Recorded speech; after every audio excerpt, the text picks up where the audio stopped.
few weeks ago, I shared that our practice is ultimately about returning to our true nature, that place within us that is already whole and already free.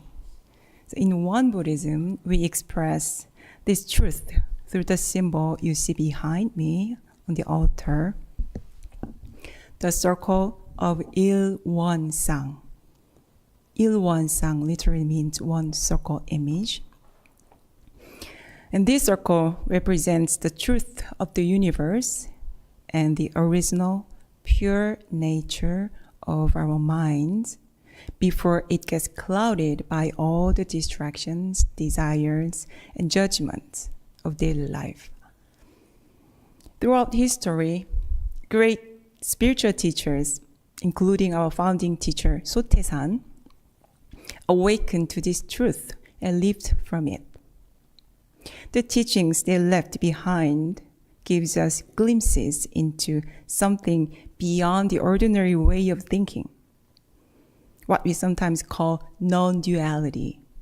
It's a space beyond our constant thinking, beyond dualistic judgments of right and wrong and self and other. In the very first chapter of the principal book of Won Buddhism, Sotaesan describes this truth in poetic and profound language.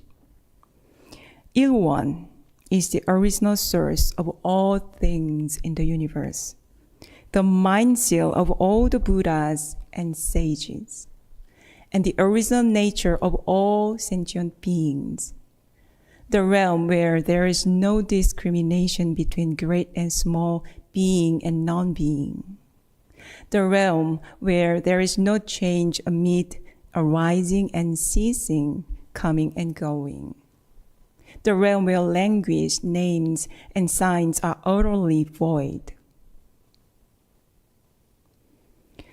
Just hearing these words can stir something deep inside us. They remind us that there is more to life than what we see, more than what we feel, and certainly more than what we think. We are more than the stories we tell ourselves. But then, a practical question arises. How do we live this truth in daily life? How do those of us who are not yet fully awakened benefit from such a high and profound teaching? It's easy to feel inspired when reading a spiritual book or hearing a Dharma talk. But then we return to our daily routines and we often find ourselves stuck in the same old habits, the same frustration, the same reaction. That's why it's so important to bring this teaching into daily life. Not just hear it, but to practice it. Some spiritual traditions say that unless you're fully awakened, your practice isn't authentic. Maybe that's true for a few rare practitioners. But for most of us, that can feel discouraging. It can make the spiritual path seem out of reach, not for ordinary people like you and me. But Sotaesan taught something different. He gave us a path that begins right where we are, no matter our age, background, or level of education. He emphasized that everyone should be able to practice. The learned or the unlearned, the young and the old, men and women. So today I'd like to introduce what's called the practice of Il-Won-Sang, as found in our scripture. So let me read it to you.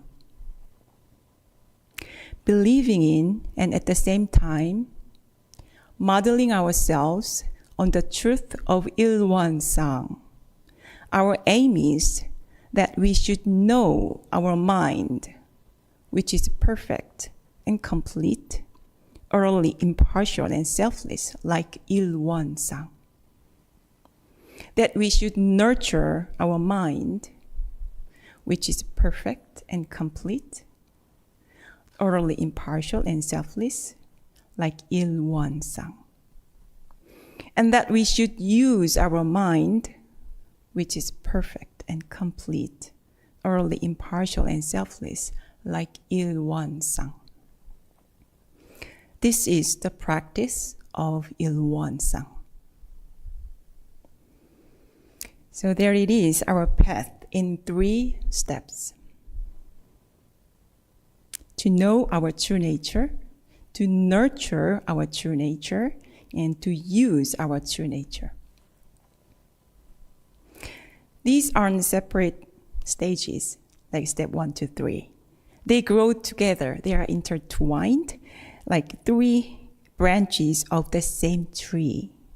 This is what we call the threefold practice. So let's begin with the first. To know our true nature. Notice that the scripture says practice begins by believing in the Il-won-sang and modeling ourselves after it. So that's where it starts. With the willingness to believe that our mind is originally pure and complete, and with the aspiration to live like that. But many of us carry a hidden belief that we can't really change. How about you? Do you believe that you can change? You can change your habit? Sometimes. And we say things like, that's just how I am. Or, they always make me upset. Always. So certain people or situations seem to trigger us every time. And we respond in the same way over and over. I've been there. So let me share a story. When I was in college, I had a roommate who often left her dirty dishes in the sink. Every time I saw them, I felt annoyed. Every time. And I thought, again, does she expect me to clean this? What is she thinking when she did this? She didn't change, and neither did I. I didn't even talk to her about it. I just let myself get irritated over and over again. And looking back, I realized I never even considered that I could respond differently. I thought she had to change for me to feel peace. That's what happens when we don't realize the original state of our mind. We let emotions take over. We become the anger itself. No other option. And we forget we always have a choice.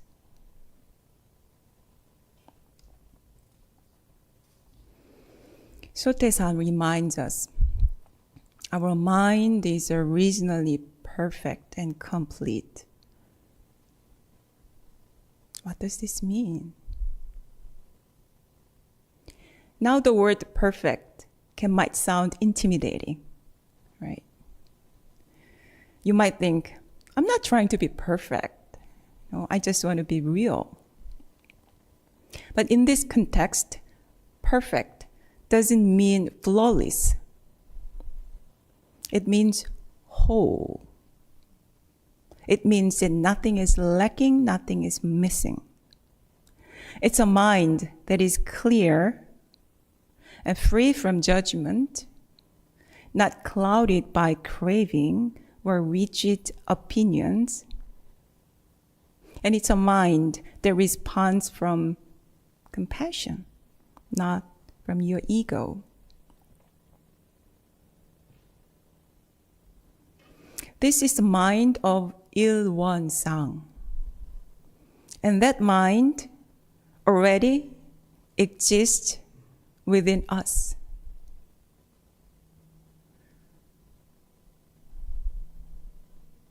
So how do we come to know our true nature is like that? Often the first step is simple: learning and studying. In fact, you're engaging in this very practice right now just by being here, the One Dharma Center Sunday service, and listening to this Dharma talk. Some of you also have been joining our weekly scripture study with Rev Jieun. So that kind of learning, studying the scriptures and the words of awakened teachers, and engaging in spiritual conversation is an excellent foundation for awakening. But at some point, we need to move beyond and begin experiencing with the heart, with direct experience. Most of us are very used to operating from thinking mind, from your left brain. Always planning, there's a past, future, and past, present, and future. So you always planning and judging and comparing and analyzing. That's useful in many areas of life, but it can be also limitless. So when it comes to spiritual practice, for awakening, we need to tap into something deeper than our thoughts. That's where meditation and contemplation come in. So as we sit quietly and take a few deep breaths and bring our attention back to the present moment again and again, something begins to shift. We may notice, I don't have to react the way I always have. So the space between stimulus and response starts open up. So we begin to see the same situation with a new lens. And maybe just once, we respond with more calm and more clarity. Maybe someone's words don't shake us the way they used to. Maybe we notice irritation rising, and instead of reacting, we pause. It's a moment of changing. So this kind of experience, the moment of changing, is powerful. It plants a seed of faith in our true nature. And gradually, we begin to believe, not just intellectually, but through lived experience, that we really are capable of seeing and acting differently. So when it comes to knowing our true nature, I suggest studying scripture and the teaching of wise teachers, in deep contemplation and reflection, practicing meditation to quiet the mind, and in daily life, make mindful choices that align with clarity, not habit, to confirm yourself what it is like that you live your true nature. So each of these strengthens your connection to your true nature. So for most of us, this kind of awakening doesn't happen all at once. It's gradual. Sotaesan gave a beautiful analogy. He said, awakening is like raising a goat. If you try to overfeed the goat all at once, it won't grow well. In fact, it may get sick. But if you feed it regularly, in the right amount, It will naturally grow strong and healthy over time. And in the same way, our insight and transformation deepen through steady and balanced effort. Little by little, we begin to glimpse our true nature. We begin to understand that we are not helpless, we are not stuck, and we are never far from that calm, clear awareness at the center of who we are. And we are perfect and complete, utterly impartial and selfless. So let's move on to the second part, to nurture our true nature. So even after we catch a glimpse of our true nature, it's easy to lose sight of it. Life gets busy, stress builds up, fear arises, and anger arises. And those old patterns, the ones that we thought you are done with, suddenly show up again. But here's the good news. Our true nature hasn't disappeared. It's still there. It may be overshadowed like the sun behind a cloud, but it's never gone. The light is always there, just waiting to shine through. We are Buddhas. But often we are still like baby Buddhas. Learning to walk, to stand strong, and to grow into our full potential. So how do we nurture this baby Buddha within us? The key practice in our daily life is to pause, especially in those moments when we are about to react on autopilot. So pause when irritation arises, and pause when anxiety starts to take over. Pause when a craving or urge begins to pull at us. And in that moment of pause, we remember something deeper. Remember the quiet space within, the space of ilwonsang in our own hearts. Yes, it takes efforts, like stopping a moving car. It takes intention to interrupt our habitual momentum. Each pause is an act of nurturing the Buddha within. Nothing is in vain. So we pause to remember our mind is originally free from anger, resentment, and fear. Our mind is perfect and complete. Nothing is lacking, nothing is missing. And because that's true, we are free to choose. We are free to choose. We are not powerless. We are not victims of our circumstances. We have the capacity to decide whether to keep holding on to stress, anger, or resentment, or to let it go. Does it make sense to you? You can choose to hold on to your stress or let it go. For a long time, I used to think, I shouldn't try to control my emotions. I should just let my resentment stay until it fades naturally. That's how I take care of myself. But I eventually realized that too is a choice. I can choose to let it go. I can choose to release it.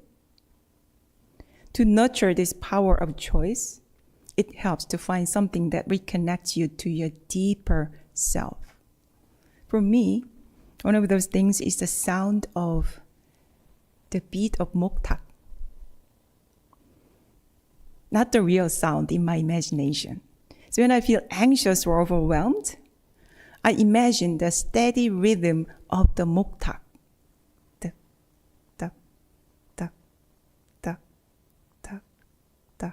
It's like heartbeat. And it grounds me. So for you, it might be conscious breathing, chanting, or simply a moment of stillness. The key is to return, not to the judging or busy mind, but the clear and quiet space within you.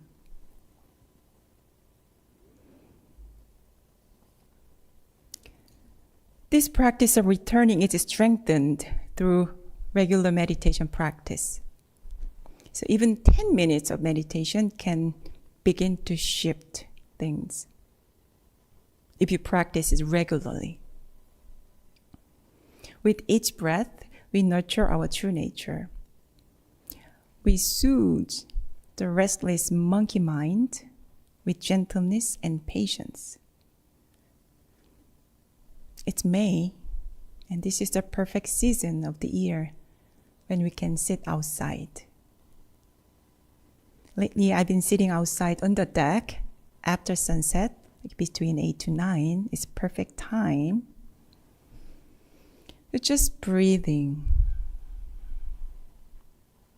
and listening to the insects. No phone, no agenda, no to-do list. Nobody around. Just being. And Hemi appears and sits next to me. It's amazing. And nature reminds us of our own natural rhythm. When we drop the thoughts and just sit, our energy returns to center. So I invite you to find your own rhythm, your own time to sit, breathe, and return. That's how we nurture the baby Buddha within. Now we come to the third part, to use our true nature. Once we start to believe that our mind is truly complete and impartial and selfless, the next step is to live from that understanding. This is actually where the real transformation happens. Action. To use our mind means to bring it into action. To make decisions not from habit or emotions, but from intention and inner freedom. So whenever you face something difficult, get pressure, fear, tension, that's a signal. That's the moment you're standing at a fork in the road. The old habit or the conscious choice. And remember, you are free to choose. You are not your past. You are not your patterns. If there is something you always procrastinate on, something you always avoid, try this. Pause and remember that your mind is perfect and complete. You are not bound by the full of fear, laziness, or any other old emotional patterns. And if this feels too complicated, then you can just visualize the image of Il Sang. Just visualize it and be with it. One circle, wholeness, stillness. When I do that, I often feel a quiet strength arises within me, and then I just act. Each time you make a choice, not based on reactivity, but from your intention and conscious choice, you reconnect with your deeper self. And when you're stuck, ask yourself a simple question. How do I want to feel? You probably already know the answer. Of course, we won't always make the right choice each and every time. We'll fall back on old habits. That's human. But even then, we can practice. Recently, I had a day when I procrastinate and ended up wasting a lot of time. I felt bad and guilty. But instead of staying stuck in guilt, I asked myself, do I really want to feel like this? The answer was a clear no. Then I realized I had chosen to avoid something hard. And now I was feeling the consequences. I owned that choice. Then I asked, do I really want to feel like this again next time? Again, the answer was no. That moment was empowering. I felt that the power to choose grew stronger in me. And yes, I might make the same mistake again, even after this deep reflection. But I keep asking. I keep choosing. I keep reflecting. And I won't give up on my baby Buddha. So this is the practice of ilwansang. To know your true mind, to nurture your true mind, and to use your true mind. We need all three. But they are like three legs of a tripod. If you remove one, you can't stand steady. They support each other. So together, they help us live from our true nature, not just in moments of silence, but in the middle of our real life. So let us keep practicing gently, consistently, and sincerely.